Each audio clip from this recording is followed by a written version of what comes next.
Die Evangelie van Lukas hoofstuk 24 vers 5 lees soos volg. En toe hulle baie bevrees word en met hulle aangesigte na die aarde buig, sê die manne vir hulle, waarom soek julle die lewende by die dooies? Welkom by Geloofspad. Vroeg daardie sondagoggend het 'n groep vroue Jesus se graf genader met harte vol hartseer. Hulle het sy dood aanskou. Hulle het gesien hoe sy liggaam in die graf geplaas is. Nou, met speserye in die hand, het hulle hom kom eer op die enigste manier wat hulle geken het. Deur te treur. Maar wat hulle gevind het, was nie wat hulle verwag het nie. Die klip was weggerol. Die liggaam was weg. En toe engele stralend en angswekkend verskyn. Verstaanbaar bang. Het die vroue grond toe gebuig. En toe kom die vraag wat alles verander het. Waarom soek jy die lewende onder die dooies?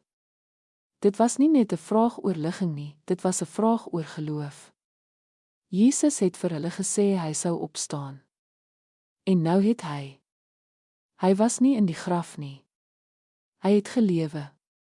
Daardie engel vraag echo vandag nog. Te dikwels soek ons lewe in dooie plekke.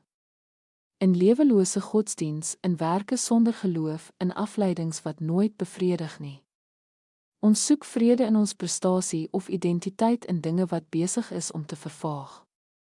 Maar Christus word nie tussen die dooies gevind nie. Hy lewe en hy word tussen die lewendes gevind. Hy is teenwoordig in lewendige geloof.